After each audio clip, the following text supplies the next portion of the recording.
আল্লাহ রাব্বুল আলামিন বলেন, তুম্মা আওরাসনাল কিতাবাল্লাযীনা ইসতাফাইনা মিন ইবাদিনা।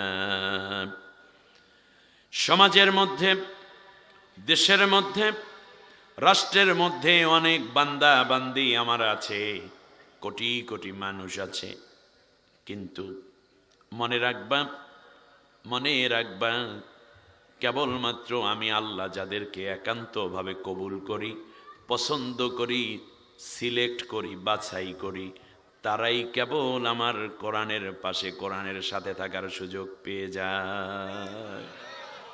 তাহলে আমাদেরকে বাছাই করেছেন কে? জোরে বলেন, আর একটু জোরে। পিছনের লোকেরা বলে না। আমাদেরকে পছন্দ করেছেন কে?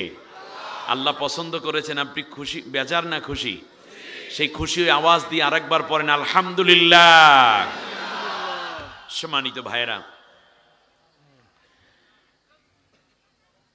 আজ আমি আপনাদের উদ্দেশ্যে একেবারেই মৌলিক একটি আলোচনা, যা আমাদের জীবনকে আলোড়িত করতে পারে, আলোকিত করতে পারে, অন জায়গা থেকে বাছাই করে অগণিত টপিক থাকার পরেও এই জায়গাটি আমি আপনাদের উদ্দেশ্যে বলার জন্য চেষ্টা করব ইনশাআল্লাহ, বিমাশিয়াতিল্লাহ অবে ফাদলিল্লাহ। আমার সাথে সবাই পড়েন, আউযু বিল্লাহি মিনাশ শাইতানির রাজীম, বিসমিল্লাহির রহমানির রহিম। বিতাড়িত অভিশপ্ত শয়তানের ওয়াসওয়াসা থেকে আল্লাহর আশ্রয় চাই। কার আশ্রয়? আরো জোরে। আমাদের আশ্রয়দাতা কে? প্রশ্রয়দাতা কে?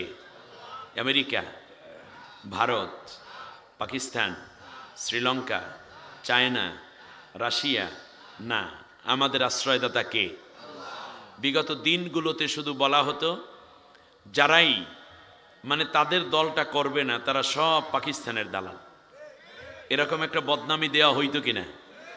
মাইর দিলা, জেল দিলা, রিমান্ড দিলা, গুম করলা, মামলা করলা, হামলা করলা, আয়না ঘরে নিলা, ফাঁসি দিলা, এরপরেও তো কেউ পাকিস্তান পালাইয়া যায়নি।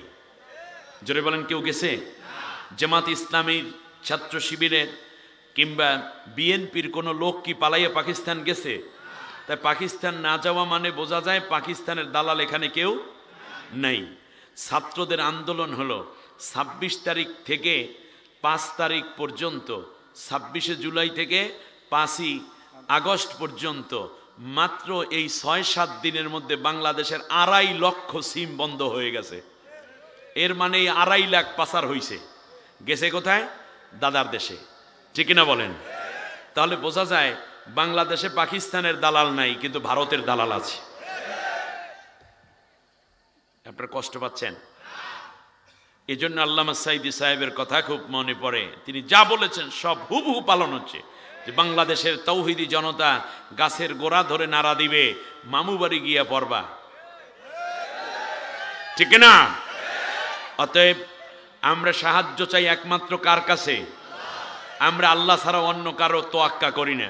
সুতরাং ফেলানীকে যারা হত্যা করেছে তাদেরকে হত্যার কাঠগড়ায় দাঁড় করিয়ে ফাঁসির রায় কার্য করে ওই আবার কাটা তারের মধ্যে ঝুলিয়ে রাখলেই কেবল ফেলানীর সাথে, ফেলানীর হত্যার সাথে বাংলাদেশ সুবিচার করবে বলে মনে করি। এ পর্যন্ত চায়নার সাথে যত সীমান্ত এলাকা আছে, বিগত 100 বছরে ভারত একটা গুলি ছোড়ার সাহস পায় নাই। এর মানে আমরা দুর্বল। বাংলাদেশে যত শাসক এসেছে, ম্যাক্সিমাম শাসকগুলো ভারতের 5টা গোলাম ছিল।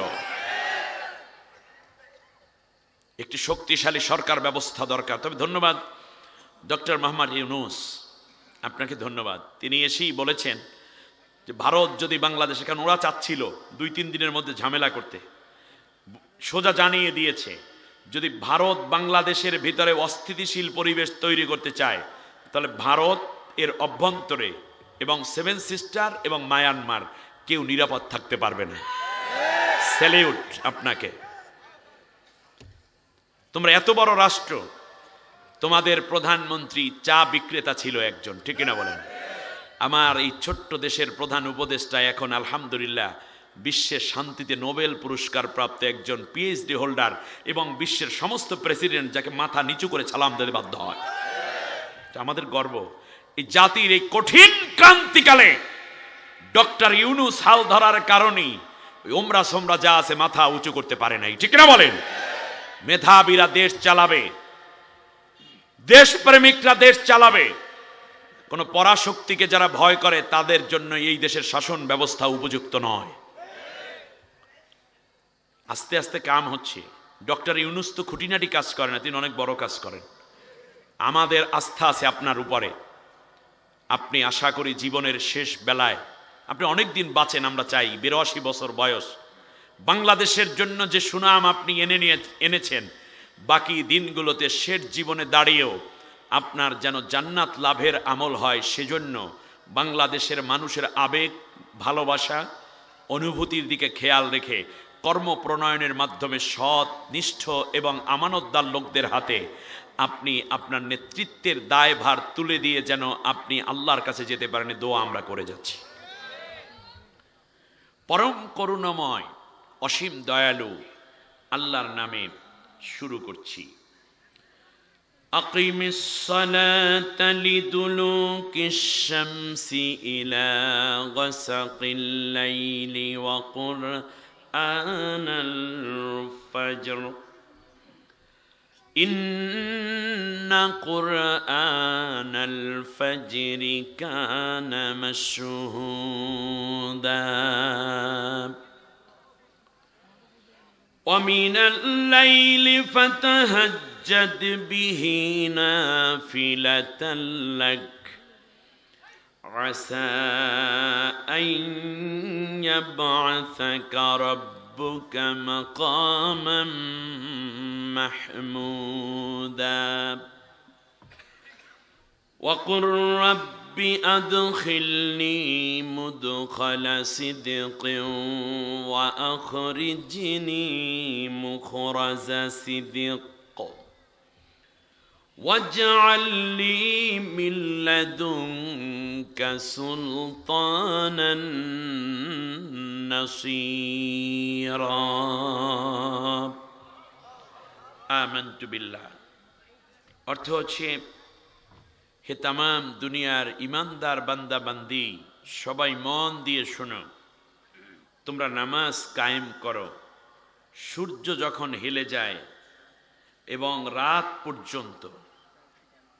আর মনে রেখো, ফজর ওয়াক্তে তো তোমাদের কোরআন তেলাওয়াত করতেই হবে, কারণ ফজরে যেই কোরআন তিলাওয়াত হয়, এই তেলাওয়াতটুকু কিয়ামতের দিন আমি আল্লাহর কাছে তোমাদের জন্য সাক্ষী হয়ে যাবে, আমার কাছে তোমার জন্য সুপারিশ করতে থাকবে।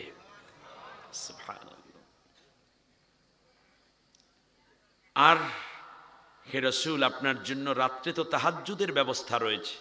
ওয়ামিনাল লাইলি ফাতাহাজ্জাদ বিহি নাফিলাতাল লাক। আর এই তাহাজ্জুদ নিঃসন্দেহে তোমার জন্য অতিরিক্ত একটি ইবাদত। তবে এই ইবাদতটুকু যখনই করবে, মনে রাখবা, আসা আইয়া বাআসাকা রব্বুকা মাকামাম মাহমুদা। এই তাহাজ্জুদ নামাজ মানুষকে মহা সম্মানের জায়গায় আসীন করে দেয়। তাহাজ্জুদ গুজার বান্দাগুলোর জন্য আমি আল্লাহর কাছে আছে মহা সম্মানের ব্যবস্থা। হে রাসূল, আমি আল্লাহর কাছে দোয়া করতে থাকি এই বলে যে, আল্লাহ তুমি আমাকে সততার সাথে এই মদিনায় প্রবেশ করাও, একদিন সততার সাথে এই মক্কা থেকে তুমি আমাকে বের করে নিও, আর মদিনা এবং দুনিয়ার মধ্যে আল্লাহ তাআলা তুমি আমাকে একটা সালতানাত দাও, একটা রাষ্ট্রশক্তি দাও, যার দ্বারা আমি বোঝাতে পারবো যে ইসলাম প্রচার প্রসার এবং প্রতিষ্ঠার মাধুর্যতা এবং শ্রেষ্ঠত্ব কত বেশি। ওই রাষ্ট্র ক্ষমতা আমার জন্য হয়ে উঠবে বড় রকমের সহায়ক শক্তি। বারাকাল্লাহু লানা ওয়া লাকুম ফিল কোরআনিল আযীম আল্লাহুম্মা গফির লানা ওয়া লিওয়ালিদাইনা ওয়া লিজামিল মুমিনিনা ওয়াল মুমিনাত ইয়াওমা ইয়াকুমুল হিসাব। সম্মানিত ভাইয়েরা, সূরার নাম সূরা বানী ইসরাঈল। মক্কায় একেবারে শেষ দিকে রাসূল সাল্লাল্লাহু আলাইহি ইসলামের মাক্কি জীবনের শেষ দিকে নাজিল সূরার 3টি সূরার অন্যতম এই সূরাটি। 111টি আয়াত আছে, 12টি আছে রুকু। 111 আয়াতকে আমরা একটু ভিন্ন ভঙ্গিতেও নিতে পারি। কারণ কেন এই সূরাটি আমি সিলেক্ট করলাম এই অংশটুকু, তার কারণ হচ্ছে বর্তমান প্রেক্ষাপটটা ধারাবাহিকভাবে চলে আসছিল 1-11 খেলা থেকে, ঠিক না বলেন? মাইনুদ্দিন ফখরুদ্দিন সরকারের সময় থেকে নিয়ে যে কালো থাবা বাংলাদেশের উপর পড়েছিল, তারই একটি আনুষ্ঠানিক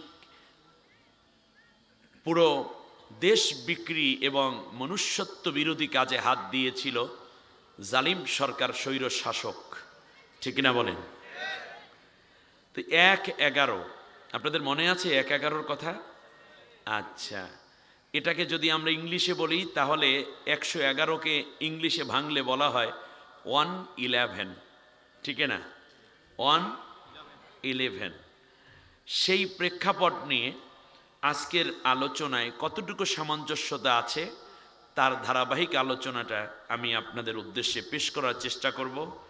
111 আয়াতের মধ্য থেকে আমি আপনাদের উদ্দেশ্যে 3টি আয়াত তেলাওয়াত করেছি। 1 নম্বর হচ্ছে 78 নম্বর আয়াত, 79 নম্বর এবং 80 নম্বর। কয়টা আয়াত হলো? যেহেতু এটা 3য় বার্ষিক মাহফিল, এজন্য আমি 3টি আয়াত তেলাওয়াত করেছি। 12টি আছে রুকু। 12টা রুকু মানে হচ্ছে যে সরকার পালাইয়ে গেছে এরা খুব বেশি বাড়াবাড়ি করেছিল, ঠিক না বলেন? এজন্য 12 রুকুওয়ালা একটা সূরা আমি নিয়েছি। তার কারণ কবি বলেছেন 12 তুমি যতই বাড়িবে, একদিন 12 তোমার বাজিয়া উঠিবে। যত বাড়বা নিজের জীবনে তত 12টা বাজবে, ঠিক না বলেন? আর আমি চিন্তা করেছি আমি রাত 12টার মধ্যে ওয়াজ শেষ করব। কিন্তু 12টা বাজতে আর মাত্র বাকি আছে কত, আধা ঘন্টার মতো, তাই না? আমি আধা ঘন্টার বেশি ওয়াজ করব না। আমি কর্তৃপক্ষকে এসেই জানিয়ে দিয়েছিলাম, কারণ আমার যেতে হবে ঢাকাতে, অনেক দূর, আপনারা জানেন প্রায় 400 কিলো রাস্তা। আপনাদের দোয়া নেয়ার জন্য আজকে আলোচনা শুরু করলাম। যদি কোনোদিন তৌফিক হয় হয়তো বিস্তারিত বলবো। সম্মানিত ভাইয়েরা, প্রথমে আসি। আল্লাহ সুবহানাহু ওয়া তাআলা বলেছেন নামাজ কায়েম করো। কখন বলেন তো দেখি? হ্যাঁ, আকিমিস সালাতা লিদুলুকিশ শামসি ইলা গসাকিল লাইলি ওয়া কুরআনাল ফাজরি ইন্না কুরআনাল ফাজরি কানা মাশহুদা। তাহলে বোঝা যায় এই জায়গাটিতে আল্লাহ সুবহানাহু ওয়া তাআলা নামাজের কথা বলেছেন। কয় ওয়াক্ত বলেন তো দেখি? না, আকিমিস সালাতা তারাফিন নাহারি, যখন সূর্যটা হেলে পড়ে, অ্যাটলিস্ট জুহুর ওয়াক্ত, ঠিক না বলেন? এরপর বলেছেন যখন ইলা গসাকিল লাইল, যখন রাত্রিটা শুরু হয়। তাহলে এখানে কয় ওয়াক্তের কথা আছে? 2 ওয়াক্ত। কোন কোন ওয়াক্ত বলেন দেখি? জুহুর এবং মাগরিব। এরপরে শেষের দিকে বলেছেন অকুরআনাল ফাজর, তাহলে ফজরের কথাও আছে। তাহলে কয় ওয়াক্ত নামাজ পাইলেন এখানে? 3 ওয়াক্ত। বাকি 2 ওয়াক্ত কোথায় আছে? আল্লাহ রাব্বুল আলামিন বলেন, শোনো, আকিমিস সালাতা তারাফিন নাহারি ওয়া যুলাফাম মিনাল লাইল। আল্লাহ রাব্বুল আলামিন এই আয়াত দ্বারা মূলত রাত্রের প্রথম ভাগকে বোঝাতে গিয়ে এশা নামাজের ওয়াক্তের কথা বললেন এবং জুহুর ওয়াক্তের কথা বললেন। কয় ওয়াক্ত হলো? বাকি আছে কোন ওয়াক্ত? আল্লাহ রাব্বুল আলামিন বলেন হাফিজু আলাস সালাওয়াতি ওয়াস সালাতিল উসতা ওয়া কুমু লিল্লাহি কানিতিন। মধ্যপ্রতি নামাজের হেফাজত করো আর সব নামাজের প্রতি যত্নবান হও। এই সলাতুল উস্তা দ্বারা দুনিয়ার সমস্ত মুফাসসিরিনে কেরাম একমত, এর দ্বারা বোঝানো হয়েছে মূলত আসর নামাজকে। আসরকে বোঝাতে গিয়ে আল্লাহ রাব্বুল আলামিন আসরের নামে একটা সূরা নাজিল করে বললেন, ওয়াল আসর ইন্নাল ইনসানা লাফি খুসর। আসর নামাজের কসম, আসর ওয়াক্তের কসম। কয় ওয়াক্ত নামাজ পাইলাম? ভান্ডারীরা বলে নামাজ এক ওয়াক্ত, এছাড়া তারা নামাজই নাকি পায় না। অথচ আল্লাহ রাব্বুল আলামিন 5 ওয়াক্ত নামাজের কথা বললেন। নবীও বারবার বলেছেন, আকিমিস সালাতা খামসা আওকাতিন, 5 ওয়াক্ত নামাজ তোমরা ওয়াক্তিন, 5 ওয়াক্ত নামাজ তোমরা কায়েম করবা, 5 ওয়াক্ত নামাজ তোমরা আদায় করবা। নবীও পড়েছেন কয় ওয়াক্ত? সাহাবীরা, ইমাম আবু হানিফা, এরপরে যত হক তরিকার আছে সবাই পড়েছেন 5 ওয়াক্ত। এবার রয়ে গেল জুমার নামাজ। আল্লাহ রাব্বুল আলামিন জুমার নামাজটাকে বোঝাতে গিয়ে জুমার নামে একটা সূরা নাজিল করে বললেন, ইয়া আইয়ুহাল্লাযীনা আমানু ইযা নুদিয়া লিস-সালাতি মিন ইয়াউমিল জুমআতি ফাসআউ ইলা যিকরিল্লাহি ওয়া যারুল বাই'। আল্লাহ রাব্বুল আলামিন বলেন, যখন ঈমানদারগণ শোনো, তোমাদেরকে নামাজের জন্য ডাকা হয়, বিশেষ করে জুমার নামাজ, তখন ব্যবসা বাণিজ্য, হাল চাষ, দোকানদারি, কর্মক্ষেত্র, অফিস আদালত সব ছেড়ে দিয়ে মসজিদের দিকে দৌড়াও, জুমার নামাজটা আগে আদায় করে নাও। নামাজ যখন শেষ হয়ে যাবে, ফাইযা কুদিয়াতিস সালাতু ফান্তাশিরু ফিল আরদি ওয়াবতাগু মিন ফাদলিল্লাহ। নামাজ যখন শেষ হয়ে যাবে, আবার কৃষক জমিনে নেমে পড়ো, ফসলের মাঠে আবার কাজ শুরু করে দাও। মহিলারা যারা আছো, ঘর কন্যার কাজে লেগে যাও। অফিস আদালত যারা ছেড়ে এসেছো, তারা আবার অফিসে প্রবেশ করো। যে যেখানে যেখানে ড্রাইভার আছো, সে সেই ড্রাইভিংয়ের কাজ শুরু করে দাও। আবার জুমার নামাজ যখন শেষ হয়ে পড়বে, যার যার কাজে শুধু লেগে পড়বে না, সেই সময়ও তোমরা আমি আল্লাহকে ভুলে যেও না। কাজ করবা আমার পন্থায়, আমার নিয়মে। আমি যেটা করতে বলেছি সেটা করবা। নবী যেইভাবে যেই কাজ করেছেন সেইভাবে সেই কাজ করবা। আমি আল্লাহকে স্মরণ করে করে কাজ করতে থাকবা। নামাজের মধ্যে যেমন আমি আল্লাহ সওয়াব দেব, তোমার কর্মক্ষেত্রের মধ্যেও তেমনই সওয়াব নসিব করে দেব। পেছন থেকে একজন সামনে চলে আসে, এই চেয়ার খালি দেখা যাবে না। আল্লাহ রাব্বুল আলামিন বলেন, শোনো, ফজর, জোহর, আসর, মাগরিব, ইশা, এই 5 ওয়াক্ত নামাজ তোমরা সুন্দর করে আদায় করবা। আল্লাহর রাসূল সাল্লাল্লাহু আলাইহি ওয়াসাল্লাম বলেছেন, আল্লাহর কাছে শেষ জীবনে বারবার নবী দোয়া করতেন, আল্লাহুম্মা রযুকনি, বলেন আল্লাহুম্মা রযুকনি শাহাদাতান ফি সাবিলিক। নবী বলতেন, আল্লাহ তুমি আমাকে তোমার রাস্তায় শাহাদাতের মর্যাদা দিও। ওয়াহশুরনি ফি সুমরাতিল মাসাকিন, আল্লাহ তুমি আমাকে অসহায় গরিব মানুষের সাথে জান্নাতবাসী করে দিও। খেয়াল করুন, গরিবের সাথে নবী জান্নাতবাসী হতে চেয়েছেন। নবী এজন্য বলেছেন, ধনীরা যখন হিসাব নিয়ে ব্যস্ত থাকবে পুলসিরাতের গোড়ায়, তখন আমি আমার গরিব উম্মতকে নিয়ে 500 বছর আগে জান্নাতে চলে যাব। গরিব হওয়ার মধ্যে আপনার কোনো দুঃখ নাই, বরং কৃতিত্ব আছে। কিন্তু দুর্নীতি করে, অন্যায়ভাবে ক্ষমতা দখল করে, জনগণের মাল লুণ্ঠন করে, অবৈধ ব্যবসা করে, চোরা কারবারি করে, কিংবা মাদক কারবারি করে, গুন্ডামি করে, খুন করে, অথবা হাজার রকমের অন্যায় অবিচার করে ধনী হওয়ার চাইতে একেবারে ছোট্ট ঝুপড়ির ঘরের মধ্যে হালাল খানা খেয়ে থাকার মধ্যে মানুষের জন্য, নেককারের জন্য সবচেয়ে বড় শান্তি। ঠিক না বলেন? আল্লাহ রাব্বুল আলামিন বলেন, নামাজ কায়েম করো। তাহলে কয় ওয়াক্ত পাইলাম? 5 ওয়াক্ত।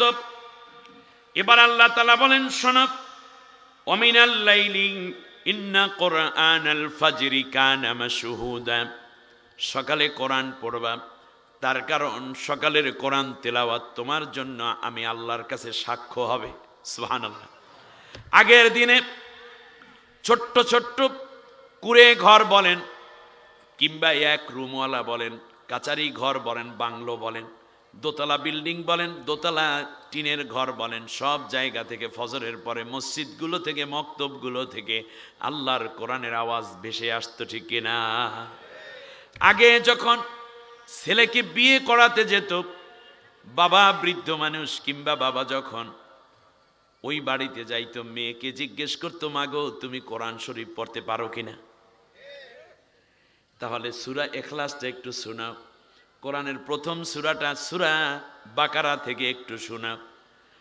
ছেলের মা এবং বাবা যখন শুনতে পেত মেয়েটা সুন্দর করে কোরআন তিলাওয়াত করে, এই দিকে বেশি পাশ দিক তেমন কিছু নাই, আর যখন শুনতো কোরআন তিলাওয়াতের পাশাপাশি 5 ওয়াক্ত নামাজ ঠিকঠাক মতো পড়ে, দুই একটা মাসআলা জিজ্ঞেস করে বলতো, তুমি আমার পুত্রবধূ হবা, কোনো চিন্তা নাই। আর এখন জিজ্ঞেস করে পাশ করছো কি, লাফালাফি কইরা পুরস্কার কয়টা পাইছ?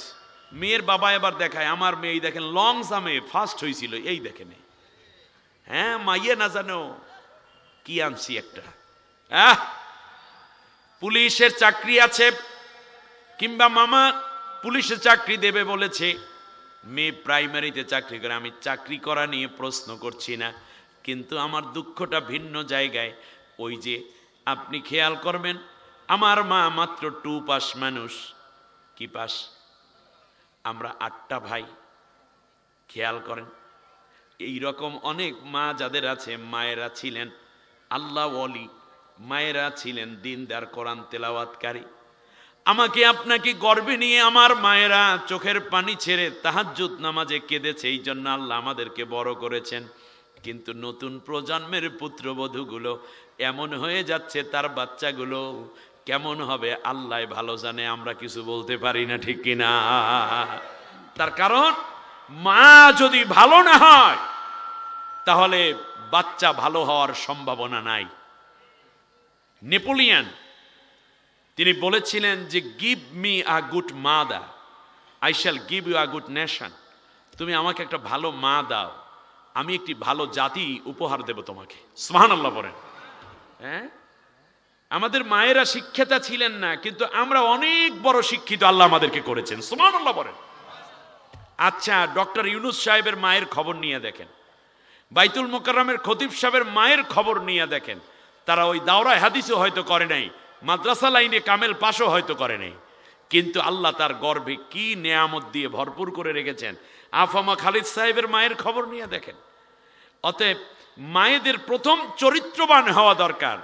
আজকে আমরা সকালবেলা প্রত্যেক বাসায়, ঢাকাতে বলেন গ্রাম পর্যন্ত, মায়েরা ঘুমায় সকালে, বাচ্চাগুলোও ঘুমায়, কারণ রাত 12টা-1টা পর্যন্ত মোবাইল চালায়, তারপরে টেলিভিশন দেখে, দেখতে দেখতে ক্লান্ত, সকালের ঘুম ছাড়া কোনো উপায় নেই। মক্তবগুলো, মসজিদের মক্তবগুলো বন্ধ হয়ে গেছে। বাড়ির দরজায় আগের দিনের মানুষের কাচারি রাখতো, একজন তালবে আলিম রাখতো সকালবেলা মক্তবে পড়ানোর জন্য, এখন সেটাও বন্ধ হয়ে গেছে।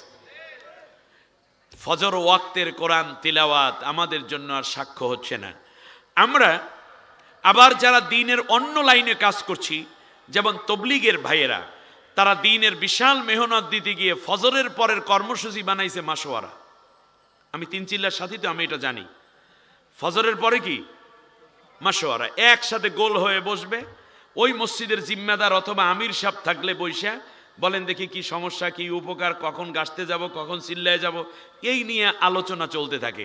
অথচ উচিত ছিল প্রথমে প্রত্যেকে কমপক্ষে অর্থ সহ 1 রুকু কোরআন পড়ব, তারপরে আমরা মাসোয়ারা করবে। এর আগে কোনো মাসোয়ারা নাই, ঠিক না বলেন? তবলিগের ভাইদের কাছে আমার দাবি, প্লিজ একটা চিল্লা হবে কেবলমাত্র আল্লাহর কোরআন শিক্ষার জন্য, পরের চিল্লা হবে 30 পারা কোরআন অর্থ সহ পড়ার জন্য। এমনি করে চিল্লা বাড়ান। এই গেল মানে তবলিগের ভাইদের এই কর্মসূচিটা কোরআনের জন্য হলে বরকত আরো বেশি হবে। ব্যাস এক। দ্বিতীয়বারে আসেন পীর মাশায়েখদের মুরিদদের কাছে। পীরেরা সবক দিয়েছে, ওয়াসাব্বিহুহু বুকরাতাও ওয়া আসিলা, সকালে আর সন্ধ্যায় আল্লাহর জিকির করো। আর আল্লাহ রব্বুল আলামিন বলেন, জিকির তো করবা, আমি আল্লাহ জিকির নাজিল করে দিয়েছি। ইন্না নাহনু নাযালনা যিকরা ওয়া ইন্না লাহু লাহাফিজুন। তোমরা তো আমার জিকির করবা, আমার জিকির করবা, তো আমি আল্লাহ নিজে জিকির নাজিল করেছি। আর সেই জিকিরের নাম কি? জোরে বলেন। আল্লাহ বলছেন আমি জিকির নাজিল করেছি, আর সেই জিকিরের নাম কি? তাহলে আপনি জিকির করতে বলেছেন সকাল এবং সন্ধ্যায়, আল্লাহ বললেন জিকির করো, আর বললেন তুমি তোমার পীরের জিকির কইরো না, আমি আল্লাহ যেই জিকির দিছি সেই জিকির করো, আমি জিকির নাজিল করেছি। অতএব জিকির করতে বললাম আর জিকির নাজিলও করলাম, অতএব আমার নাজিল করা জিকির তোমরা পড়তে থাকো। ফজরে কোরআন পড়ো, সুবহানাল্লাহ পড়েন। এরপরে আপনি যদি 300 বার সুবহানাল্লাহ, আলহামদুলিল্লাহ, আল্লাহু আকবার, বা আসমায়ে সিফাতের জিকির, আসমায়ে জাতের জিকির, বা নফি ইসবাতের জিকির, 6 লতিফার জিকির, এরপর কাশ ইত্যাদি আপনি করতে চান, প্রথমে আপনার উচিত হচ্ছে কোরআনটা পড়ে নেওয়া। তার কারণ ফজরের কোরআন তেলাওয়াত আপনার পক্ষে দলিল হবে। সুবহানাল্লাহ বলেন। সকাল নষ্ট করলো মুরিদেরা সুবহানাল্লাহ আলহামদুলিল্লাহ জিকির দিয়ে, আল্লাহর জিকির বাদ দিয়ে। ওই যে সুবহানাল্লাহ আল্লাহর জিকির, কিন্তু আল্লাহ তাআলা বললেন এখন পড়তে হবে কোন জিকির? কোরআনের জিকির। জোরে বলেন কি?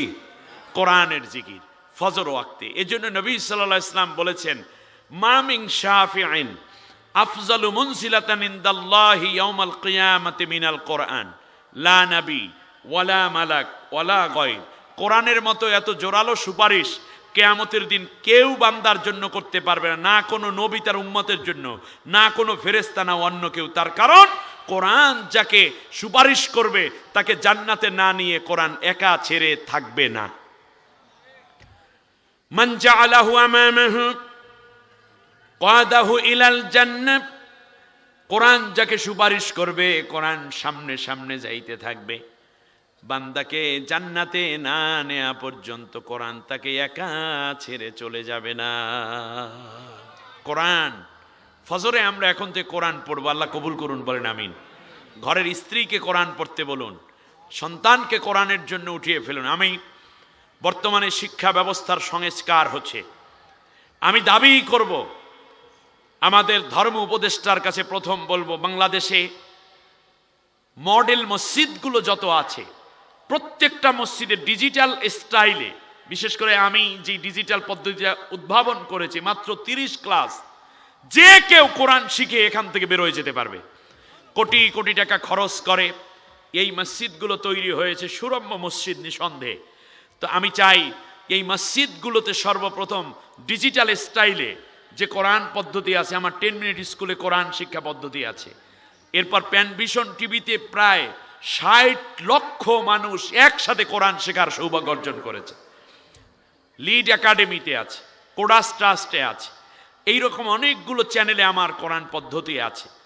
আমার বিশ্বাস এই মসজিদগুলোতে প্রথম পরীক্ষামূলক এই 500 মসজিদে বা যতগুলো মসজিদ আছে যদি ডিজিটাল পদ্ধতিতে কোরআন শিক্ষা কার্যক্রম শুরু হয়, এটা প্রভাব বিস্তার করবে। ওই মসজিদের ইমাম এবং খতিবকে শুধু মাত্র 10 দিনের একটা প্রশিক্ষণ দিতে হবে, তাহলেই আলহামদুলিল্লাহ ল্যাপটপের মাধ্যমে, প্রজেক্টরের মাধ্যমে মুসল্লিরা কোরআন শিক্ষার সুযোগ, যে কোনো বয়সের স্কুল, কলেজ, ইউনিভার্সিটি, বৃদ্ধ বৃদ্ধা সবাই কোরআন পড়তে পারবে। তাহলে আমাদের ঘরগুলো কোরআন, বাংলাদেশে প্রায় এমন কোন মসজিদ থাকবে না যেই মসজিদে সকালবেলা কোরআনের তালিম হয় না।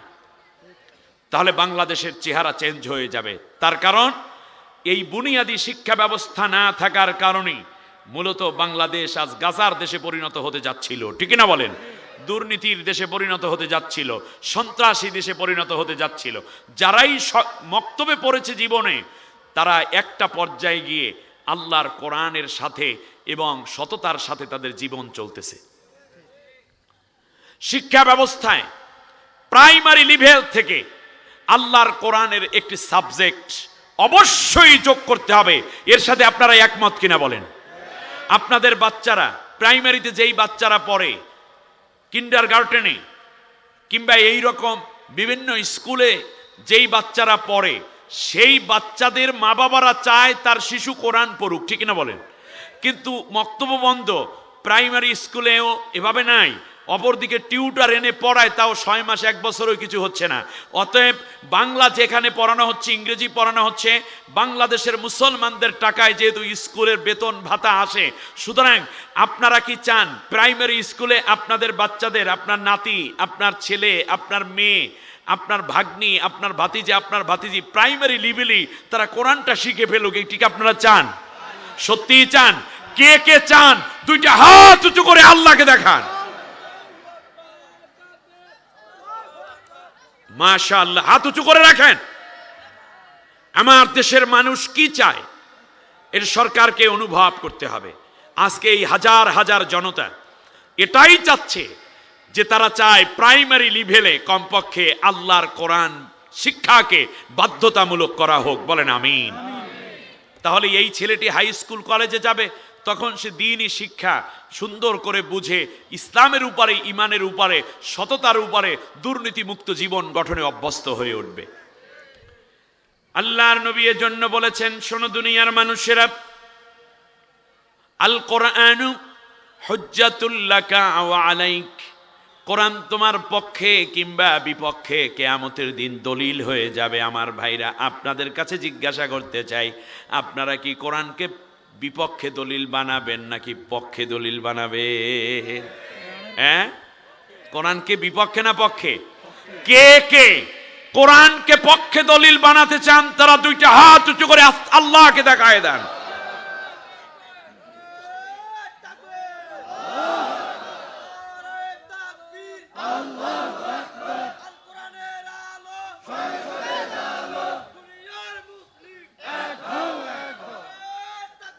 আল্লাহ কবুল করুন, বলেন আমিন। আমি একটা জিজ্ঞেস করতে চাই, দেখি আপনাদের জ্ঞান বুদ্ধি অনেক ভালো। পরকালে আপনারা যদি কোরআনকে নিজের পক্ষে রাখতে চান, দুনিয়ায় থাকতে হবে কোরআনের বিপক্ষে না পক্ষে? তা আমি একটা স্লোগান দেই, দেখি আপনারা বোঝেন কিনা। বলেন, কোরআন আছে যেখানে, হয় নাই, আরো জোরে হতে হবে, এই আওয়াজটা যেন আল্লাহ কবুল করেন। বলেন আমিন। আরো জোরে বলেন, কোরআন আছে যেখানে, কোরআন নাই যেখানে, কোরআন আছে যেই দলে,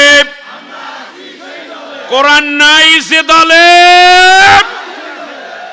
কোরআন যে দলে নাই, ইন্নাল্লাযী লাইসা ফি জাওফি শাইউম মিনাল কোরআনি কাল বাইতিল খারিব, যেখানে কোরআন নাই সেখানে আছে শয়তানি, ওটা সারা ভিটার মতো, যেখানে থাকে সাপ বিচ্ছু ভূত। ঠিক না বলেন?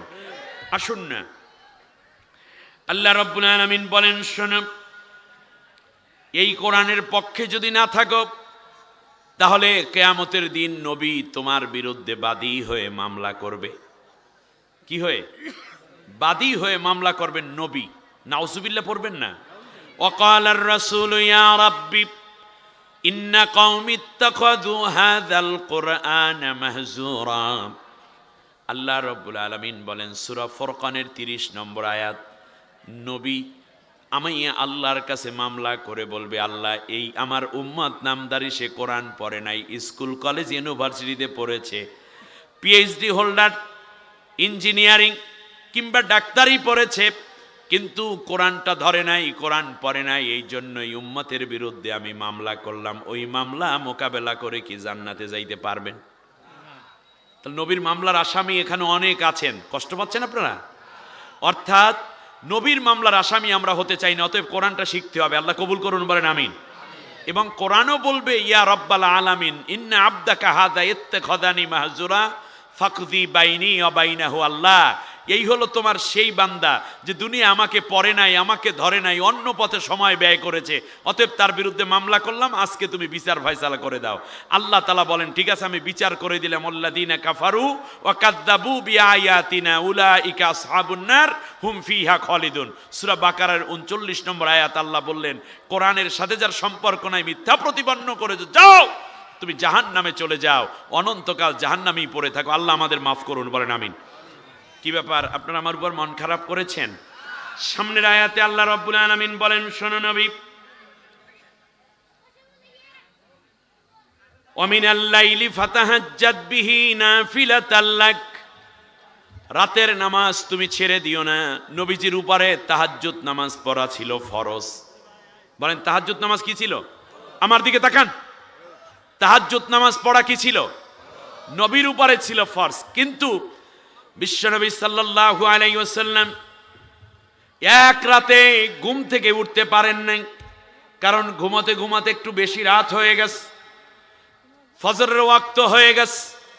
জিবরিল আলাইহিস সালাম এসে নবীজিকে বলছে, ইয়া রাসূলুল্লাহ, ইয়া হাবিবাল্লাহ, আপনি ঘুমাইয়া রইলেন, তাহাজ্জুদ নামাজ তো আর হলো না। আপনার এই ঘুমের মধ্যে আল্লাহ রাব্বুল আলামিন আপনার কান্নাও শুনতে পান নাই, ডাকও শুনতে পান নাই। এইভাবেই আপনি ঘুমাইয়া যাবেন, অথচ ফাঁক দিয়ে বহু উম্মত তখন জাহান্নামে চলে যাবে। আল্লাহর নবী বিছনা থেকে উঠে পড়লেন। ওঠার পরে চলে গেলেন পাহাড়ে। বিশ্বনবী সিজদার মধ্যে গিয়ে বলেন, রব্বুল আলামিন, আমার দুর্বলতা, আমার অক্ষমতা, এই কারণে তুমি আমার একটা উম্মতকেও জাহান্নামে নিও না। আল্লাহু আকবার। ওই পাহাড়ের কিনারি মক্কার ছোট্ট ছোট্ট ছেলেরা, রাখাল ছেলেরা উট, দুম্বা, বকরি, ভেড়া চড়াচ্ছিল। আল্লাহর নবী সিজদায় পড়ে কান্নার গুনগুন আওয়াজের কারণে উট দুম্বাগুলো মুখ উঁচু করে পাহাড়ের দিকে তাকিয়ে আছে, আর ওদের চোখ দিয়েও দরদর করে পানি ঝরে। একটা পর্যায়ে চলে আসলো, মসজিদে নববীতে নবী নাই, জুহুর ওয়াক্তে নাই, ফজরে নাই, জুহুর ওয়াক্তে নাই। এমনি করে করে কয়েকটা ওয়াক্ত নামাজ কেটে গেল। আয়েশা রাদিয়াল্লাহু তাআলা আনহাকে জিজ্ঞেস করা হলো, ও উম্মাহাতুল মুমিনিন, আমাদের নবী কোথায়? বলল, জানি না। ঘর থেকে বের হয়ে গেছেন, কোন দিকে গেছেন, কি অবস্থায় আছেন আমরা জানি না। সাহাবীরা মনে করেছে কাফেরেরা বুঝি নবীকে মেরে ফেলেছে। ফাতেমার চোখে পানি, হাসান হুসাইন অস্থির, আলী রাদিয়াল্লাহু তাআলা আনহু, ওমর, উসমান, তালহা, জুবাইর, খাব্বাব, খুবাইব, বেলাল, আরাত, আব্দুর রহমান বিন আউফ সহ সমস্ত সাহাবীরা চারদিকে ছোটাছুটি করছে। কোথাও নবীকে তেমন খুঁজে পাওয়া যায় না। হঠাৎ করে দেখা গেল 2-3টা রাখাল ছেলে কাঁদতে কাঁদতে বাড়ির দিকে ফিরতেছে। সন্ধ্যা প্রায় ঘনিয়ে এসেছে। জিজ্ঞেস করলো, তোরা কান্দো কে? তোদের কি হয়েছে? তোমাদের কি হলো? বলল যে আজকে 2 দিন পর্যন্ত একটা মানুষ ওই পাহাড়ের মধ্যে কান্দে, আর তার কারণে আমাদের উট, দুম্বা, বকরি, ভেড়াগুলো কোনো খাবার খায় না, ঘাস খায় না, পানি খায় না, এগুলো দুর্বল হয়ে যাচ্ছে। এখন মালিককে গিয়ে কি জবাব দেব, এই কারণে মালিকের দিকে যাচ্ছি। আবু বকর রাদিয়াল্লাহু তাআলা আনহুর বুঝতে বাকি রইল না, কে কান্দে আর কার বিরহে পশুগুলো চোখের পানি ছেড়ে কান্না করে। চলে গেল পাহাড়ের কিনারে, গিয়ে শুনতেছে আল্লাহর নবীর কান্না। আবু বকর রাদিয়াল্লাহু তাআলা আনহু আল্লাহর নবীর সিজদার মধ্যে মাথায় হাত দিয়ে বলে, ইয়া রাসূলুল্লাহ, আপনি বলেছেন হিজরতের সময় আবু বকর আমার সাথে যেই কয়টা রাত ছিল, 15টা রাত, 15টা দিন ছিল, তাম দুনিয়ার সমস্ত মানুষের ন্যাক যদি এক পাল্লায় দেয়া হয়, আর ওই 15 রাতের এক রাতের ন্যাকও যদি আর এক পাল্লায় দেয়া হয়, আমার আবু বকর আমার কঠিন দিনে, দুর্দিনে, বিপদ এবং ঝুঁকি নিয়ে যেই আমার সাথে চলেছিল, ওই এক রাতের নেকি যদি আর এক পাল্লায় দেয়া হয়, তামাম দুনিয়ার সব মানুষের নেকের চাইতে আবু বকরের এক রাতের নেকের পাল্লা ভারী হয়ে যাবে। ইয়া রাসূলুল্লাহ, ইয়া হাবিবাল্লাহ, আমি আমার জীবনে যত অর্জিত নেকি আছে সব নেকি আপনার উম্মতের জন্য উৎসর্গ করে দিলাম, আপনি মাথা তুলুন। নবী মাথা তুলেন না। ওমর চলে এসে বলল, ইয়া রাসূলুল্লাহ, আপনি কাঁদবেন না, আপনার কান্নায় গোটা নগরী, গোটা জনপদ ভারাক্রান্ত হয়ে উঠেছে। ইয়া রাসূলুল্লাহ, আপনি বলেছেন আমার পরে যদি কোনো নবী কিংবা রসুল হতো তাহলে ওমর হতো। আমি আপনাকে হত্যা করার জন্য গিয়েছিলাম, আপনার সুন্দর চেহারা, আপনার এই মায়াবী চাহনি, আপনার দরদ মাখা হৃদয়ের কথাগুলো শুনে শুনে আমি মুসলমান হয়ে গেছি। ইয়া রাসূলুল্লাহ, আমার জীবনের নেকিগুলো আপনার উম্মতের জন্য বরাদ্দ থাকবে, আপনি মাথা তুলুন। এমনি করে সমস্ত সাহাবীরাই কথা বলছেন। সবাই ভাবলো কাজ হবে না, ফাতেমাকে নিয়ে আসো, কারণ ফাতেমার কান্নার আওয়াজ আল্লাহর নবীর মাথা তুলতে সাহায্য করবে। হযরতে ফাতেমাতুজ জোহরা রাদিয়াল্লাহু তাআলা আনহা এসে বলেন, আব্বা, আপনি বলেছেন সাইয়্যিদাতুন নিসাই আহলিল জান্নাহ, আমি হচ্ছি জান্নাতের সমস্ত নারীদের সর্দারিনী, আমার নেতৃত্বে নারীরা জান্নাতে যাবে। আব্বু গো, আপনি মাথা তুলুন, আপনার যত উম্মত মহিলা আছে সবাইকে আমি জান্নাতে না নিয়ে আমি একা জান্নাতে প্রবেশ করব না। কথা চলতে থাকলো। হযরতে হাসান হুসাইন দুই ভাই দুই পাশে এসে নানার গালের মধ্যে চুমা দেয়, কানের মধ্যে চুমা দেয়, আর বলতেছে, নানা আপনি তো বলেছেন আমরা শহীদ হয়ে যাব, আমরা দুইও ভাই শহীদ হব।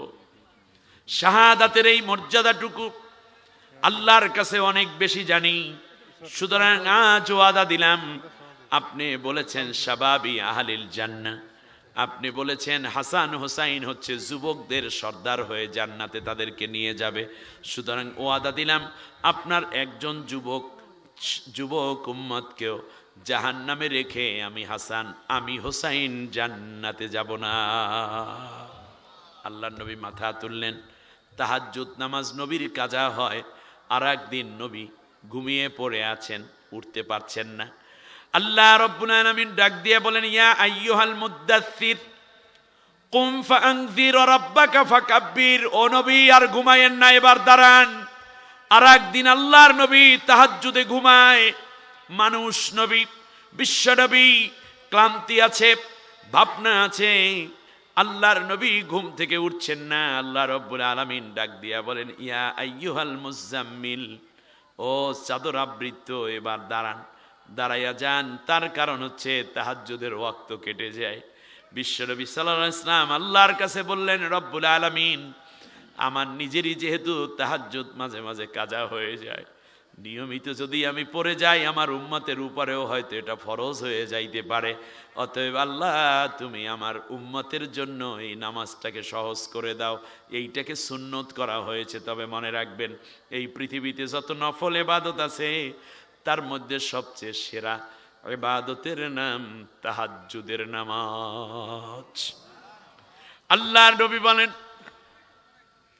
শেষ রাতে আল্লাহ রাব্বুল আলামিন এই আসমানের উপরে চলে আসেন, আমাদের মাথার উপরে এসে ডাক দিয়া বলেন, কে আছো জীবনের গুনাহগুলো মাফ করাইয়া নেবা, আমার কাছে এই সময় চাও, আমি আল্লাহ মাফ করার জন্য চলে এসেছি। কে আছো গরিব, ধনী হইতে চাও, হালাল পথে আমি আল্লাহ তোমাকে ধনী করে দেব। কে আছো অনেক রোগাক্রান্ত, আমি আল্লাহ তোমাকে শেফা দিয়ে দিব। কে আছো ঋণগ্রস্ত, আমার কাছে দোয়া করো, চোখের পানি ছাড়ো, আমি আল্লাহ রব্বুল আলামিন ঋণ মওকুফ করার জন্য তোমাকে তৌফিক দিয়ে দেব। কে আছো স্ত্রী নিয়ে সমস্যায়, কোন স্ত্রী আছো স্বামীকে নিয়ে সমস্যায়, আসো আমি আজকে তোমাদের মধ্যে মহব্বত তৈরি করে ভালোবাসার বন্ধন জোড়া লাগিয়ে দিব। কে আছো সন্তান অসুস্থতার পেরেশানিতে, আমার কাছে কান্না করো, আমি আল্লাহ রব্বুল আলামিন তোমার সন্তানকে সুস্থ করে দেব। এমনি করে করে আল্লাহ রব্বুল আলামিন ডাক দিতে থাকেন। যখন কোনো বান্দা বান্দি তাহাজ্জুদ নামাজে দাঁড়িয়ে যায়, নবীজি এই ক্ষেত্রে বলেছেন, স্বামী স্ত্রী দুইজন যদি একসাথে তাহাজ্জুদে দাঁড়ায়, দাঁড়ানোর আগেই কবুল একটা হজ এবং কবুল একটা উমরার সওয়াব দুইজনার আমল নামায় আল্লাহ দান করে দেন। চাচা মিয়া চাচিকে নিয়ে দাঁড়ান, ভাইজান ভাবিকে নিয়ে দাঁড়িয়ে যান। ভাই যদি উঠতে না চায়, ভাবি হাতের মধ্যে একটু পানি নেন, চেহারার মধ্যে ছিটাইয়া দেন। নবী এটা করতে বলেছেন, এটা সুন্নাহ। আমার ভাইরা, যদি স্বামী বেশি ক্লান্ত থাকে তাহলে ডিস্টার্ব করার দরকার নাই, বাতি নেভানো থাকবে। সেজদার মধ্যে গিয়ে আল্লাহর কাছে কান্দুন, নিজের মনের আবেগের কথাগুলো শুনুন।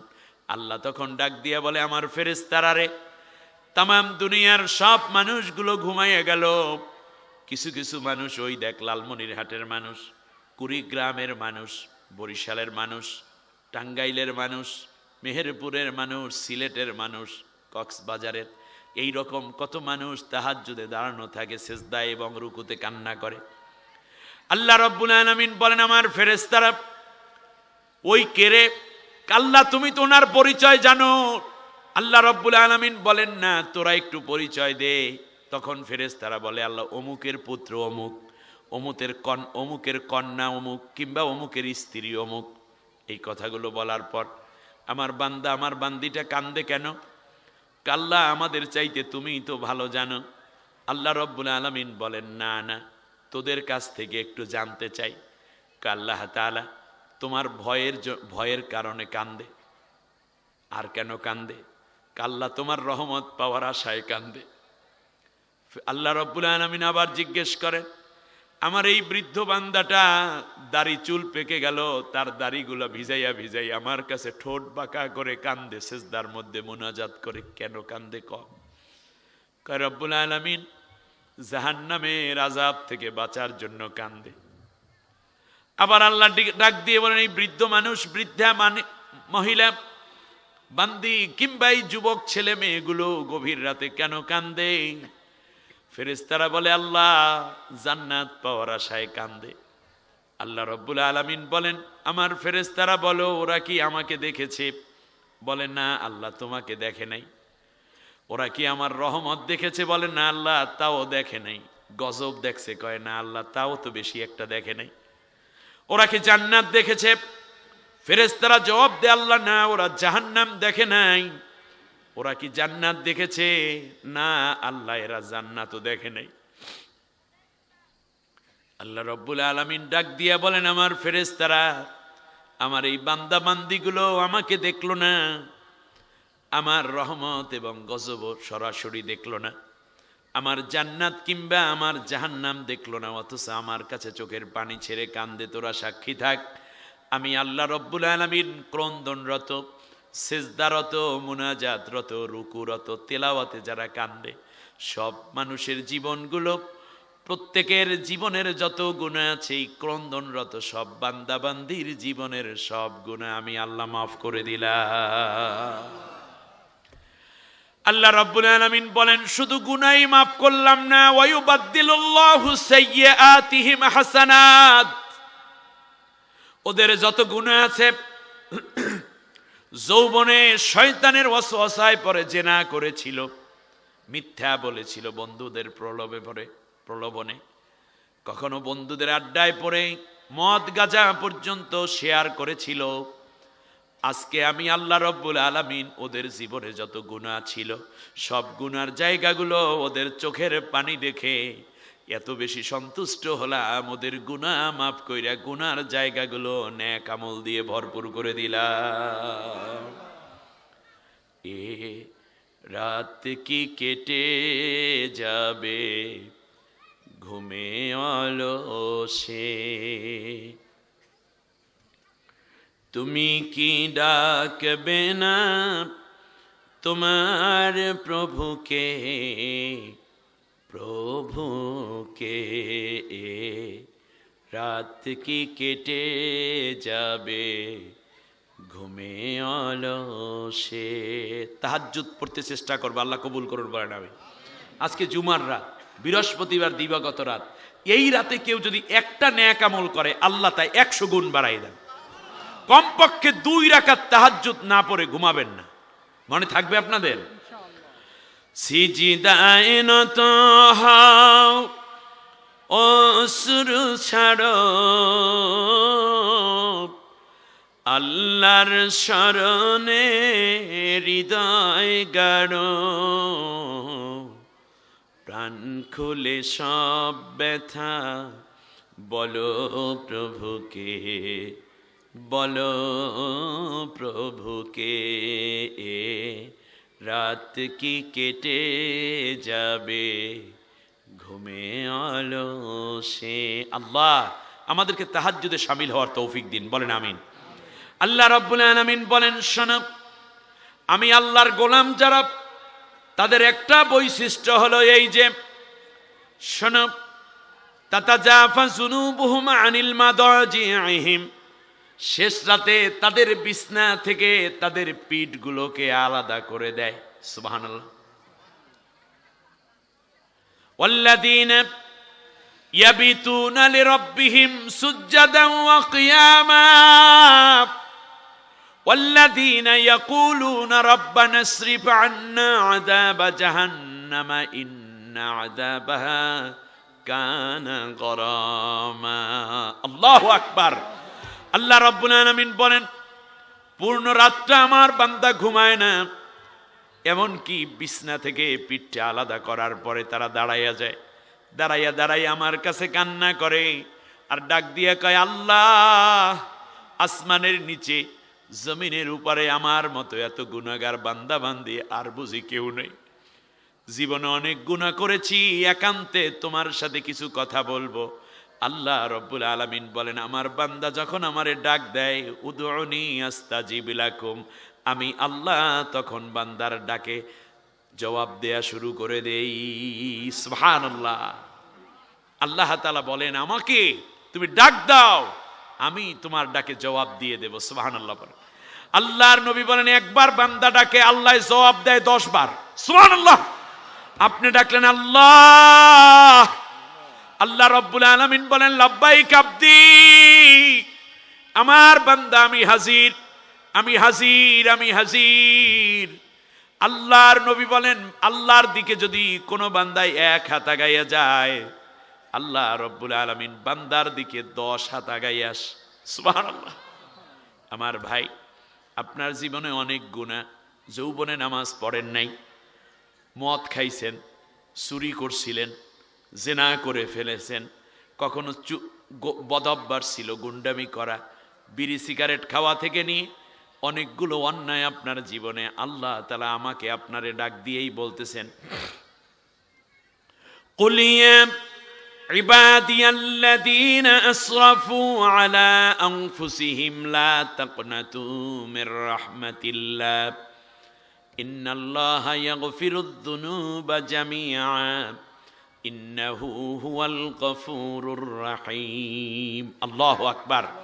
আল্লাহ রাব্বুল আলামিন বলেন, নবী, তুমি আমার ওই বান্দা বান্দীদেরকে ডাক দিয়ে বলো, যারা গুনাহ করতে করতে হতাশ হয়ে গেছে, গুনার কোনো লাইন নেই, তারা বাদ দেয় নাই, ওই বান্দা বান্দীদেরকে ডেকে বলো, আল্লাহর রহমত থেকে নিরাশ হইও না, আল্লাহর দিকে দৌড় দাও, আল্লাহ রব্বুল আলামিনের দিকে তওবা করো। আল্লাহ, আমি আল্লাহ ওয়াদা দিলাম তার জীবনের সব গুনাহগুলো মাফ করে দেব। আপনারা দেখেন, আপনাদের এই দিকে যে বঙ্গোপসাগর আছে, আটলান্টিক মহাসাগর আছে, এই নদীগুলোর পানি, সাগরগুলোর পানি নুনা না মিঠা? লোনা। লোনা পানি না? নুনের মধ্যে আছে অ্যান্টিবায়োটিক বা এইরকম এটা কি বলে, অ্যান্টিসেপ্টিক বিভিন্ন রকমের উপাদান। যেমন চামড়া কি দিয়ে প্রক্রিয়াজাত করে? পচে না। মাছ কেটে কেটে, ইলিশ মাছ কিভাবে প্রক্রিয়াজাত করে? লবণ দিয়ে। তাহলে বোঝা যায় লবণের একটা উপকারিতা আছে। এই জন্য আমরা এই মিঠা পানিতে আমরা আমাদের কাঁথা বালিশ ধুই, ট্যানারির ময়লা ফালাই, এমনি করে করে এই পানিগুলোকে আবার টেনে নিয়ে যায় ভাটার টানে নুনা পানির দিকে, ঠিক না? ভাটায় নুনা পানির মধ্যে ফালানোর পরে এই যে ময়লা, মরক, পচা, গান্দা যা আছে, এইগুলো নুনা পানিতে রিফাইন করে আমার আপনার বাড়ির কাছে জোয়ারের টানে আবার নিয়ে আসে। এই দায়িত্ব আবার আছে চাঁদের কাছে। একটা ট্রান্সফরমার আল্লাহ দিয়ে দিলেন, এই চাঁদ ওঠে জোয়ার হয়, চাঁদ ডুবে যায় বাটি লাগে। সুবহানাল্লাহ বলেন। এবার খেয়াল করুন, তাহলে বোঝা যায় নুনের মধ্যে যদি ময়লা কিছু পড়ে সেটা রিফাইন হয়ে যায়। আমাদের এই রক্তের আকর্ষণে আমরা অনেক ক্ষেত্রে গুনাহ করে বসেছি। আর চোখের পানি মিঠা না নুনা? কি কয়? চোখের পানি কি? লোনা। অতএব চোখের পানি যখন বের হয়, ওই চোখের পানির মধ্যে আল্লাহ তাআলা গুনাহগুলো দেন, জার্মগুলো দেন, দেওয়ার পরে চোখের নুনা পানিতে গুনাহগুলো রিফাইন করে আল্লাহ তাআলা আমাকে আপনাকে তার আসল বান্দা হিসেবে রহমতের কোলের মধ্যে উঠাই নিয়ে যান। এই সত্য সুন্দরটা বুঝতে হবে। তাহাজ্জুদ নামাজ এখন থেকে আমরা পড়ব। যুবক ভাইরা যৌবনকালে যে ইবাদত করবা, এটা নবীওয়ালা কাজ হয়ে যাবে। আমি শেষ আলোচনার শেষ পর্যায়ে যাচ্ছি, শুনুন। আল্লাহর নবী এবার আল্লাহর কাছে দোয়া করেন, আল্লাহ তুমি আমাকে কি করো বলেন তো দেখি? আল্লাহ তুমি আমাকে একটা রাষ্ট্র ক্ষমতা দাও। সুবহানাল্লাহ বলেন। নবী কি এটা চাইছেন কি চাই নাই? ওয়াজআলনি মিন লাদুনকা সুলতানান নাসীরা। শুধু কি তাই, আমাদের ইব্রাহিম খলিলুল্লাহ আলাইহিস সালামও রাষ্ট্র ক্ষমতা চেয়েছেন। তার কারণ রাষ্ট্র যখন ইসলামিক হয় তখন আপনার ইসলাম ছাড়া আপনি কিছুই পান না বিধায় আপনি সব সময় মুসলমান অবস্থায় থাকেন। বাজারে যাবেন ইসলাম অনুযায়ী, কোনো গুনার কাজ নাই সেখানে। আপনি চলে যাবেন স্কুলে, সেখানেও ইসলামিক কাজ। আপনি মসজিদে,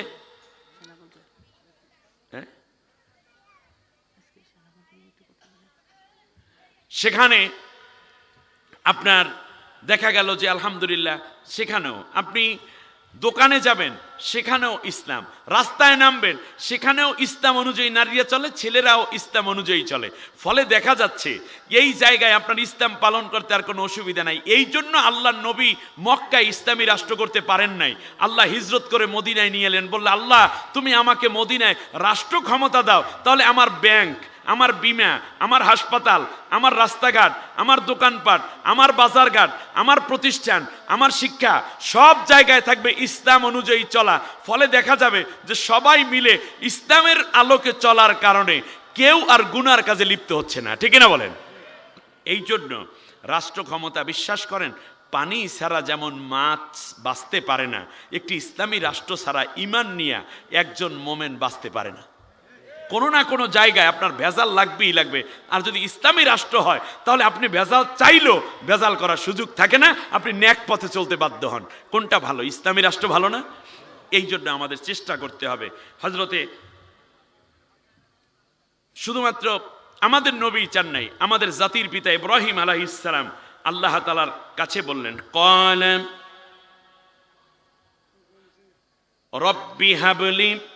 রব্বি হাবলি হুকমান ওয়া আলহিকনি বিসসালিহিন। আল্লাহ তুমি আমাকে একটা রাষ্ট্র ক্ষমতা দাও যেখানে আমি নেককার মানুষ তৈরি করব আর নেককারদের সাথে থাকবো। সুবহানাল্লাহ পড়বেন না? আল্লাহ রাব্বুল আলামিন বলেন, শোনো, ইব্রাহিমের দোয়া আমি কবুল করলাম। ফাকাদ আতাইনা আলা ইব্রাহিমাল কিতাবা ওয়াল হুকমা ওয়া আতাইনাহুম মুলকান আযীমা। আমি আল্লাহ তাআলা তাকে হিকমত দিলাম, আল হিকমা, কিতাব আল হিকমাতা, হিকমত দিলাম, কিতাব দিলাম, এবং তাকে একটা বড় রাষ্ট্র বানাইয়া, বড় রাষ্ট্রের প্রধান হিসাবে আমি আল্লাহ দায়িত্ব দিলাম। সুবহানাল্লাহ বলেন। সেই সময়কার ইরাক, ইরান, সেখান থেকে ধরে মিশর পর্যন্ত, মাঝখানে জর্দান, তারপরে ফিলিস্তিন, এই বিশাল ভূখণ্ড জুড়ে আল্লাহ রব্বুল আলামিন ইব্রাহিম আলাইহিস সালামকে রাষ্ট্রপ্রধানের দায়িত্ব দিয়েছিলেন। আমরা জানি ইব্রাহিমকে আগুনে ফেলাইছে, আর মনে হয় সুবহানাল্লাহ আলহামদুলিল্লাহ জিকির করত। তিনি যে এই বিশাল রাষ্ট্রপ্রধান ছিলেন আমরা জানি না। অথচ আল্লাহ রব্বুল আলামিন সূরা শুআরার 83 নম্বর আয়াত, সূরা বাকারার 112 নম্বর আয়াত এবং সূরা নিসার 54 নম্বর আয়াতে তার বিশাল রাষ্ট্রের বর্ণনা দান করেছে। আল্লাহ রব্বুল আলামিন বলেন, শোনো, সুলাইমান আমার কাছে রাষ্ট্র চাইল। ক্বালা রব্বি গফিরলি ওয়াহাবলি মুলকান লা ইয়ানবাগি লিআহাদিম মিন বা'দি ইন্নাকা আনতাল ওয়াহ্হাব। সূরা সদের 35 নম্বর আয়াতে আল্লাহ রব্বুল আলামিন বললেন, আমি আল্লাহ তাআলা, আমি আল্লাহর কাছে, সুলাইমান বলল, আল্লাহ তাআলা তুমি আমাকে একটা এমন রাষ্ট্র দাও যেই রাষ্ট্র পৃথিবীতে তুমি কাউকে আর কোনো দিন দিবে না। অর্থাৎ তামাম দুনিয়ার বাদশা বানাই দিলেন আল্লাহ তাআলা সুলাইমানকে। সুলাইমানও রাষ্ট্র ক্ষমতা চাই, ঠিক কিনা বলেন? তার রাষ্ট্র ক্ষমতায় যাইতে চাওয়া এটা জামাত ইসলামের সুন্নত, চরমনাইর সুন্নত, হেফাজতের সুন্নত নাকি নবীদের সুন্নত? কিন্তু আমরা যদি রাষ্ট্র ক্ষমতার কথা কয় তখনই বলে এরা রাজনীতি করে। আরে বাংলাদেশে যদি রাজনীতি থাকতো তাহলে আর চুরি হইতো না, জেনা ধর্ষণ হয়ে। অতএব এখন থেকে রাজনীতি মানে আল্লাহর কোরআনের রাজনীতি করতে হবে, ঠিক কিনা? এজন্য রাজনীতির নামে আল্লাহ একটা সূরাই নাজিল করেছেন। সূরার নাম সূরাতুল মুলক, পলিটিক্যাল সূরা। সুবহানাল্লাহ বলেন। সূরার নাম কি? সূরা মুলক। মুলক, মুলক নামক একটি সূরা আল্লাহ তাআলা নাজিল করেছেন। সংবিধানের নামে আল্লাহ একটা সূরা নাজিল করেছেন। সূরার নাম সূরা ফুরকান। সুবহানাল্লাহ। আমার ভাইয়ের, আল্লাহ রাব্বুল আলামিন আবার বললেন, শোনো, আমার ইউসুফও চাইল, ক্বালা জাআলনি আলা খাযাইনিল আরদি ইন্নী হাফিজুন আলিম ওয়া কাযালিকা মাক্কান্না লিইউসুফা ফিল আরদ। আল্লাহ রাব্বুল আলামিন বলেন, মন্ত্রিত্ব চাইয়া নিল আমার ইউসুফ আজিজ মিশরের কাছ থেকে। ও বাদশাহ, আমাকে 2টা মন্ত্রণালয় দেন। একটা হলো এই যে আমাকে খাদ্য মন্ত্রণালয় দিবেন, আর ভূমি মন্ত্রণালয় দিবেন, কৃষি মন্ত্রণালয় দিবেন। বাংলাদেশের সাবেক আমিরে জামাত শহীদ মতিউর রহমান নিজামী একসময় কৃষি মন্ত্রণালয় দায়িত্বে ছিলেন, ঠিক কিনা বলে? আমার ভাইয়েরা, এবারে আসি আমরা। আল্লাহ রাব্বুল আলামিন আবার বললেন, শোনো, তোমরা নিজেরাও রাষ্ট্র ক্ষমতায় যাওয়ার জন্য নবীদের অনুপস্থিতিতে নবীর উম্মতেরা চেষ্টা করবা। রব্বানা হাবলানা মিন আজওয়াজিনা ওয়া যুররিয়াতিনা কুররাতা আয়ুনি ওয়াজআলনা লিল মুত্তাকিনা ইমামা। এই দোয়া পড়ে কিনা? ইমাম সাহেব পড়ে না? আমরা পড়ি না? পড়ি। অর্থ কি জানেন? যে আল্লাহ তাআলা, তুমি আমার সন্তানদেরকে, আমার স্ত্রীকে, আমার সন্তানকে তুমি আমার চক্ষু শীতলকারী বানাইয়া দাও। ওদের আচরণ, ওদের ব্যবহার দেখে যেন আমার কলিজা শীতল হয়, ঘরে এসে যেন আমার টেনশনে পড়তে না হয়। আর একটা কথা আছে আল্লাহ, সেটা হচ্ছে তুমি আমাকে নেককার মানুষদের নেতা বানাই দাও। দেখেন, নামাজের মধ্যে ইমাম সাহেব নেতা হওয়ার জন্য আল্লাহর কাছে মুনাজাতে দোয়া করলো, মুসল্লিরা আমিন বলল। আর বাইরে যখন বলা হয় আল্লাহর আইন চাই, সৎ লোকের শাসন চাই, আল কোরআনের আলো সংসদে চলো, তখন ইমাম সাহেব রুমালটা মাথায় দিয়ে অন্যদিকে চলে যায়। কেউ যদি দেখে আবার কয় যে হুজুর, তাহলে আপনি কি ওই দল করেন নাকি? তাহলে তোমার চাকরি নট। এইরকম কাপুরুষ কোনোদিন মসজিদের ইমাম হওয়ার যোগ্য নয়। বরং ইমাম সাহেবের নেতৃত্বে মুসল্লিরা মসজিদ থেকে বের হওয়ার কথা ছিল, যে আমরা সৎ লোকের শাসন চাই, আল্লাহর আইন চাই। কারণ আপনি তো বলেছেন ওয়াজে আল্লি মিল্লাদুনকা সুলতানান নাসিরা, নবীর এই আয়াতও পড়েন। আবার এই যে আয়াতগুলো, এগুলোও তো নামাজের মধ্যে সে পড়ে। আর শেষকালে বলল ওয়াজে আলনা লিল মুত্তাকিনা ইমামা, নেককারদের ইমাম বানাও। আরে কি শুধু নামাজের ইমাম মিয়া? সেইটা না তো, এটা সমাজেরও ইমাম বানাতে হবে। আল্লাহ নবী সাল্লাল্লাহু আলাইহি ওয়াসাল্লাম 10 বছর পর্যন্ত আল্লাহর কোরআন দিয়ে দেশ চালাইছেন। এটা কি নবীওয়ালা কাজ নয়? কথা বলেন না? আবু বকর, ওমর, ওসমান, আলী, তারা আল্লাহর কোরআন দিয়ে রাষ্ট্র চালাইছে। এটা কি সাহাবীওয়ালা কাজ নয়? আল্লাহর নবীর দেশ চালাইছেন, এটা কি নবীওয়ালা কাজের মধ্যের কাজ না নবীওয়ালা বাইরের কাজ করেছেন? নবীওয়ালার মধ্যের কাজ করেছেন। শুধু তাই না, বিশ্বনবী সাল্লাল্লাহু আলাইহি ওয়াসাল্লাম যে এই 10 বছর রাষ্ট্র চালাইলেন, বিচার করলেন, যুদ্ধ করলেন, সন্ধি করলেন, হিজরত করলেন, এগুলো কি গুনার নিয়তে না সওয়াবের নিয়তে? হ্যাঁ, সওয়াবের নিয়তে। তাহলে বোঝা যায় রাষ্ট্র পরিচালনা করা সওয়াব। এই সওয়াবের জায়গায় আমাদের আলেম ওলামারা আসতে চাইলো না, হুজুরেরা আসতে চাইলো না। দিল কারে? দিল দুর্নীতিবাজদেরকে, সুযোগ করে দিল দালালদেরকে, দিল ইসলাম বিদ্বেষীদেরকে। এই জন্য বিগত 18 বছর হুজুরেরা যেই মাইর খাইছে, তারপরেও যদি হুঁশ না হয়, ঐক্যবদ্ধভাবে আগামী পার্লামেন্টে আল্লাহর কোরআনের রাজ কায়েমের জন্য যদি সুপারিশ না করেন, তাহলে ভাগ্যে আরো খারাপ হইতে পারে, আমি আশঙ্কা করছি।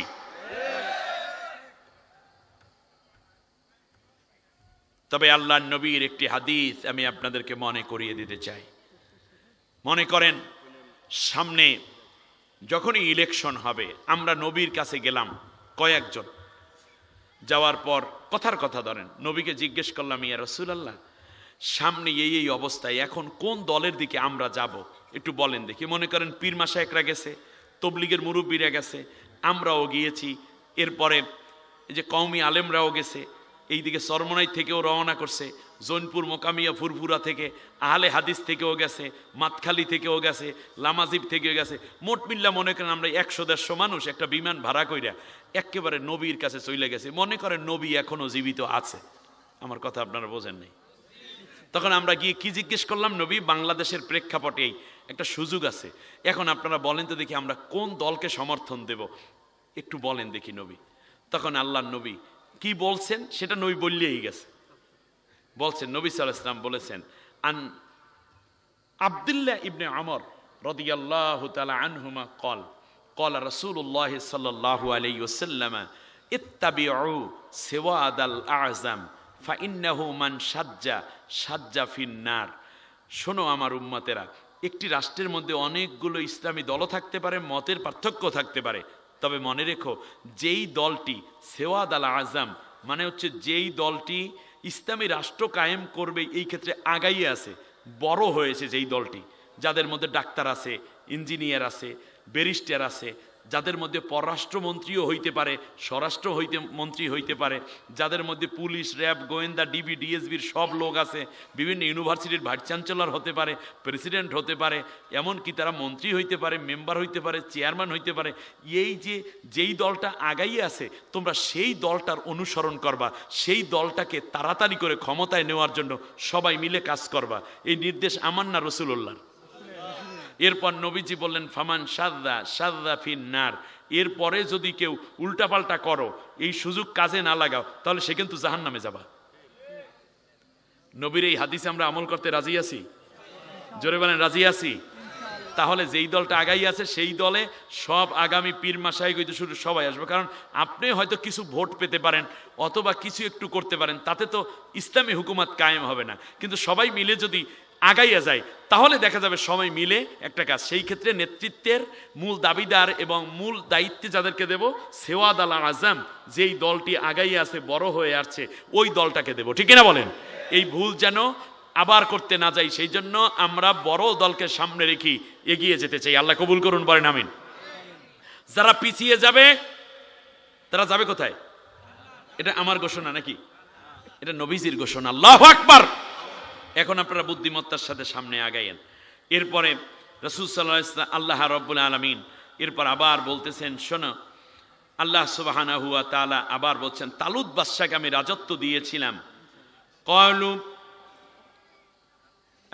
এই আল্লাহ তাআলা বলতেছেন, শোনো, আমি আল্লাহ রাব্বুল আলামিন দাউদ আলাইহিস সালামের মাধ্যমে ফাহাজামু বিইذনিল্লাহি ফাকাতালা ওয়া কাতালা দাউদু জালুতা, আমি জালুতের দ্বারা, দাউদের দ্বারা, 7 বছরের শিশু দাউদ পয়গম্বরের দ্বারা জালুত বাদশাকে হত্যা করে দিলাম।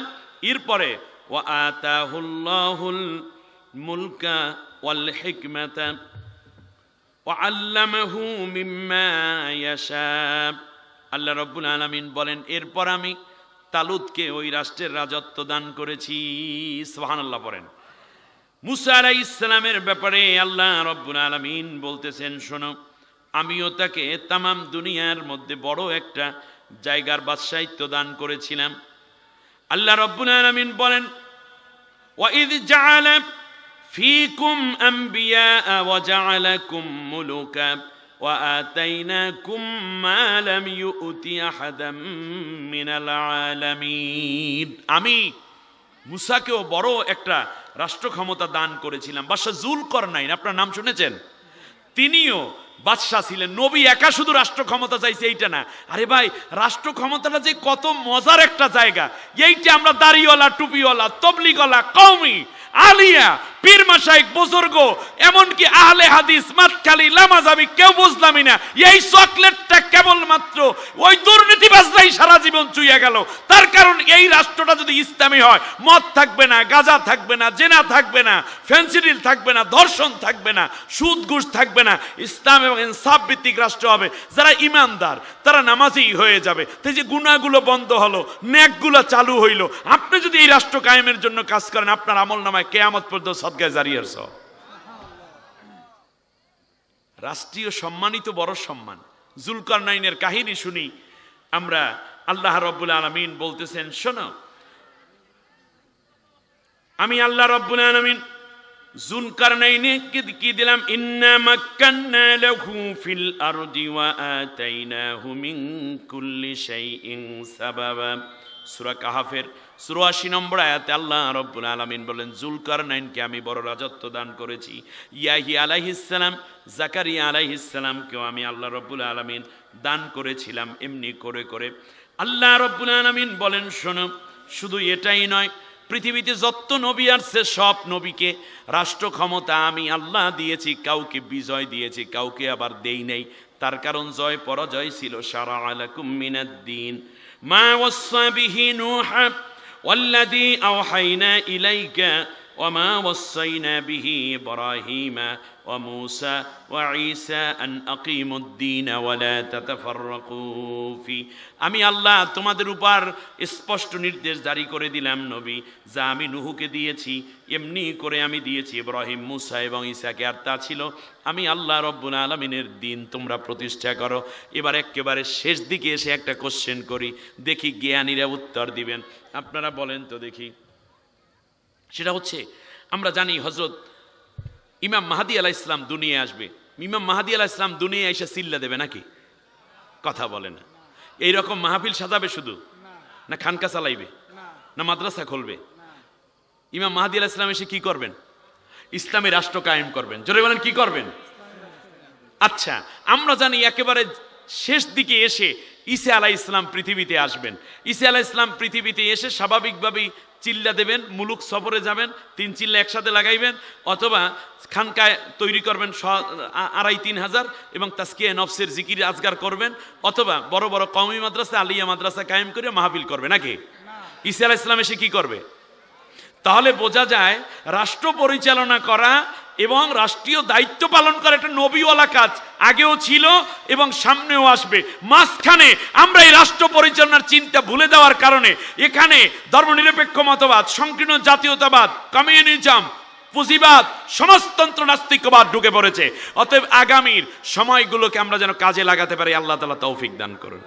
নামাজের সুরাতে সবাই বসে পড়েন, রাস্তায় এবং দূরে যারা আছেন সে ভাইয়েরা বসুন। এখন আমরা মুনাজাতের দিকে চলে যাব। আল্লাহ আমাদের সবাইকে এই মাহফিলকে মঞ্জুর করে নিন। একবার আলহামদু, 3 বার কুল হু আল্লাহ পড়েন, কবর জিয়ারত নিয়ত করে।